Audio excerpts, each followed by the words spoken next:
If you come to my house in the Mount Airy neighborhood of Philadelphia, and we were to have tea, there's a good chance I would serve the tea to you in my favorite mug, which I also use for a conversation starter. The mug has 6 words on it. Ask me about my prayer practice. Ask me about my prayer practice. It's an invitation to be asked something deeply personal and something that I've found people typically don't ask about. So to get things started today, I'm going to model this. I forgot to bring the mug, but someone in the call asked me about my prayer practice. Tell us. Great. Okay. I'll be happy to tell you. So I'll start by saying several people in my life over the past few months have asked me, Ezra, why did you choose the topic of stuckness to be the main focus of the high holidays this year? It's a fair question, and it came out of my prayer practice. Let me explain. When I pray, I usually pray the traditional prayers, and sometimes I will say a few words directly to God. Now, I don't have any degree of certainty that God actually hears my prayers, but I am attracted to the idea that my prayers and my intentions are somehow received by the universe. And the more I can articulate them in my own words, the better. Now, if someone were to observe me doing this, it might look like I was talking to myself. More importantly, I do pray with a hope that even if God can't hear me, saying words out loud will somehow change me and make my prayers more real and more alive. And just to be more specific, when I prayed, 95% of the time is the traditional prayers. Only 5% of the time am I actually doing what I'm talking about right now. And I aspire to do it more often, even when I'm alone, but I can often find myself strangely self-conscious about articulating something to the infinite divine. But I've been pushing myself to do it more these days. And I want to share with you what's been coming up in that 5% of the time. I can muster the courage to speak directly to God. No surprise, it's deeply personal. I'd say about 50% of the time, I'm reaching out to God about my own stuckness. I have a long history of it, and it's still very much a part of my inner landscape. Sidebar, because I know the prayer service pretty well, I know there are different modes of how prayer is supposed to be communicated. For the most part, Jewish prayer is divided into 3 modes: praise, request, and gratitude. So sometimes I'll have a request in mind. I'll say, please, God, help me notice where I'm stuck in my relationship with one of my parents. But if we're in the praise section, I know that I shouldn't be making a request. I'll shift the language and say, praised are you, the one who helps us get unstuck about our relationship to our parents. See what I did there? I try to be consistent with the formatting. And I also know that might be window dressing. My stuckness is hardwired to me, and prayer is one of the tools I have to name and address the series of sensations which I'm referring to. In my life, some of the ways my own stuckness has manifested, and not limited to the following. When it comes to conflict, I tend to freeze. I've wanted to disappear. I've numbed out, anesthetize. Sometimes I often can't feel something that might be painful. Brain fog, dissociate, that common feeling of not enoughness. When I was a child, the most common feedback on my report cards, I recall, was something like, Ezra's really nice, but he spaces out a lot of the time. So when I'm praying, I try to name the sensation of stuckness, where I'm feeling it, and ask for help to move through it. So the morning that I wrote this sermon, as you can imagine, I was feeling stuck. Luckily, it was actually during the request section of the service. I was able to blurt out, help me, God. Help me come up with something to tell the people of Agudas Achim on Yom Kippur. I'm so stuck. Help me move through that feeling of not being enough. Help me tap into my own wisdom. I can do this, but I need your help. And I got a transmission back. Sometimes that happens. The transmission was, tell them about your prayer practice as a response to your stuckness. So here I am, Hineni. And big shifts in my life happened when I took an interest in my own stuckness. I began to get curious about it, instead of interpreting it as some strange character flaw. So in preparation for Yamim Noraim, I did some research about stuckness, and I want to share with you some of my findings. The hope for me is that some of you who might also experience stuckness in your life might shift your relationship to that experience. But more than that, I'm also interested in naming and navigating stuckness at the communal level, and even at the national and international level. Spoiler alert, tomorrow I'm going to attempt to talk about Israel and the Palestinians, and through the lens that you guessed, stuckness. But for today, let me share with you what I have discovered. I'll start with a quote from Carl Jung, who wrote extensively about what he calls our shadow side, which is a metaphor that describes any part of ourselves we are ashamed to admit or afraid to encounter. Jung says, unless you can make the unconscious conscious, your shadow will direct your life, and you will call it fate. And I think making the unconscious conscious is deeply a part of this whole central work of the holidays that brings us here. Now, the following quote comes from the book, The Science of Stuck, by psychologist Britt Frank, and I'm going to quote her a fair amount. She says, the human brain is powerful, beautiful, and mysterious. Current research indicates that we are wired for survival, not happiness. This is critical. We are wired to seek safety, not serenity. That means that your brain is constantly scanning your environment in search of threats and opportunities. But since you are no longer living in a cave or in the presence of lions and tigers, your brain is prone to misinterpret danger cues. Our nervous system is trying to conserve as much energy as possible. Staying stuck is an efficient use of resources when the goal is survival. Staying stuck is I'll say it again. Staying stuck is an efficient use of resources when the goal is survival. Staying stuck is problematic in our context often when the goal is productivity. Understanding the perks of staying stuck is the first step towards change. Aha! So there are benefits of staying stuck. Sometimes conscious, sometimes subconscious. Here is the hidden truth, she says. If you dig under most unhealthy behaviors, you'll find hidden rewards. Any gambler can attest. The promise of a reward creates that cycle of repetition. So what are those benefits? I'd really like to know how I'm benefiting from my stuckness. So I'm going to share with you just 9 benefits of staying stuck that psychologist Britt Frank, I'll list them pretty quickly, that she says. And I'm going to ask you before I say it, think about which of these resonates, if any, with you. Number 1, energy conservation.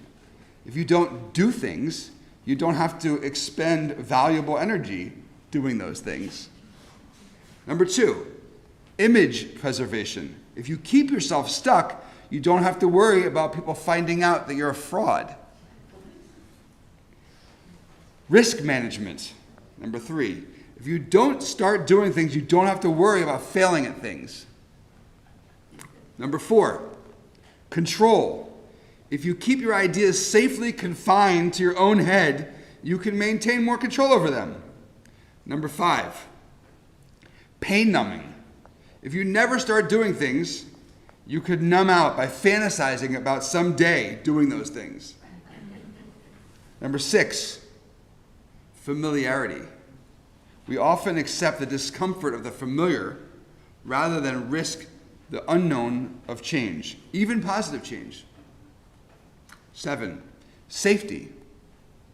Sometimes it feels safer to feel small. 8, financial security. Staying stuck doesn't require you to risk resources for an unknown outcome. And number 9, relationship equilibrium. If you don't do things, you don't have to worry about shifting the dynamic of your relationships. And there are many more than these. But I'm just curious if any of those resonate. I see some shakes. Feels like a great potential for a workshop. What are the things I most benefit from my stuckness? Where do you most benefit? And then, of course, we have to ask the inverse. If we can name the benefits of stuckness, there must be costs. What might be some of the costs to staying stuck? And I think that brings us back to the whole reason for being here, Yom Kippur. There are a lot of costs, and here's a few examples. And these are the ones I came up with, and maybe you can add to the list. The cost of being stuck is never asking for forgiveness or offering forgiveness. Another cost of being stuck is lashing out at others or massive withdrawal because we never fully invest in our own healing from a wound. The cost of being stuck is continued avoidance. The cost of being stuck can be continued blame. Another cost of being stuck, a lack of introspection.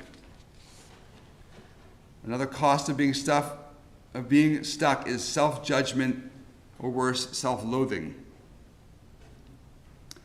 And another cost of being stuck is believing that this is just who I am.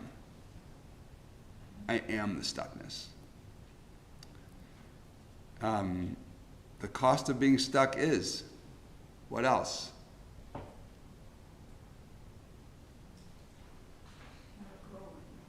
Not growing. Yeah. The cost of being stuck. What? Being fearful. Right. Being entrenched in your fear. Yeah. The cost of being stuck is? Being limited. Yeah. This is not an exhaustive list. So now that we know and can see more clearly the benefits and costs to staying stuck, how do we begin to move in the direction of moving through our stuckness? Here are 3 suggestions, or 3 ways of seeing it. Number 1, understanding the tendencies of the brain and the myth of motivation. The brain does not like change. It registers change as a threat. When we find ourselves frustrated with stuckness or around our inability to self-motivate, to do what we say we want to do or to change what we say we want to change, there is a natural tendency to blame ourselves on our lack of progress. The shame of our own perceived laziness floods in. And it's easy to say we should move away from self-blame, but that tendency is often not voluntary. But with a little more information and gentle reminders, perhaps we could open space for some compassion for the work and tendencies of the brain. Specifically this aspect, and I'll say it again, the brain does not like change. For most of us, not all, it registers that change as a threat. Now a word about motivation. Britt Frank, she says, there's no such thing as being unmotivated. Your brain is always motivated.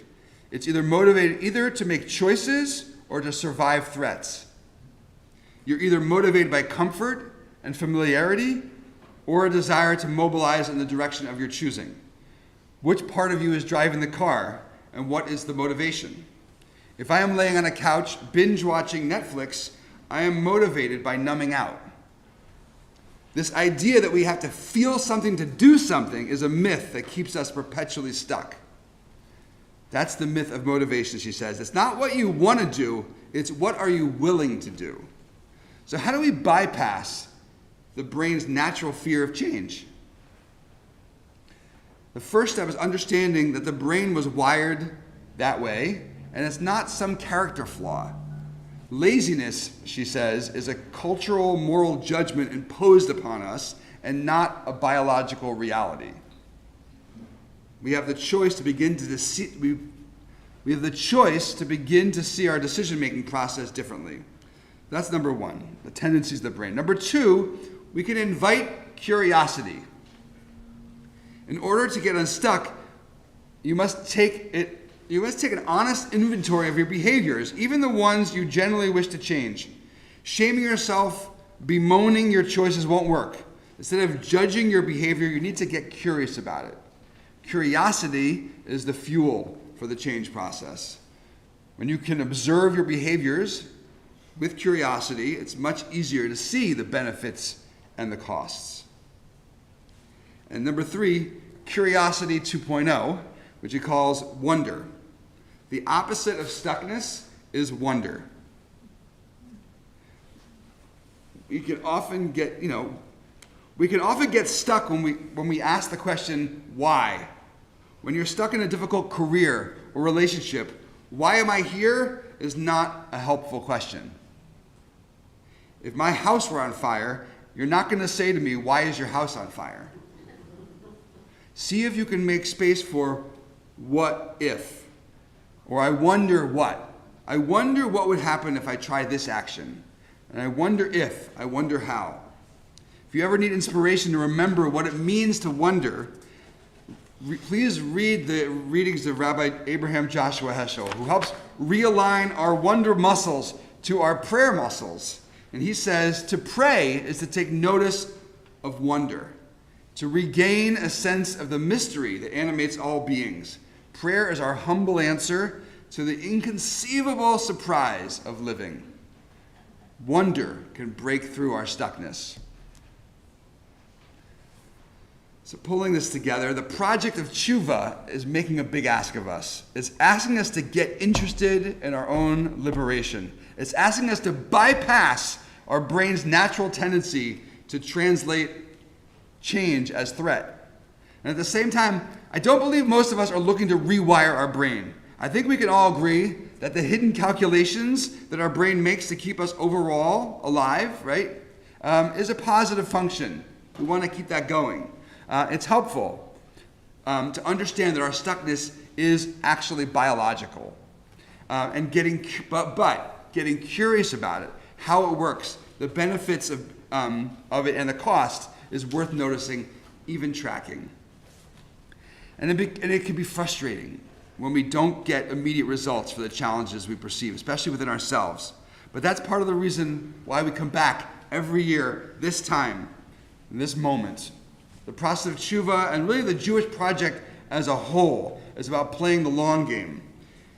Every year we come back to Yom Kippur, we find another piece of the puzzle.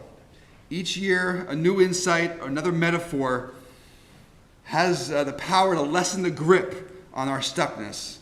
Don't get me wrong, fast change and immediate results are soothing in some ways, but there's also the gratification of putting stock in the long game of self-liberation and realizing that it's a worthy game to be a part of. So may we all be blessed this year with renewed self-compassion, renewed patience, and renewed resilience for the challenges we face externally and internally. May our continued quest and liberation, our quest for liberation, and our continued quest for understanding our stuckness be a blessing. Gamar Chatima Tova.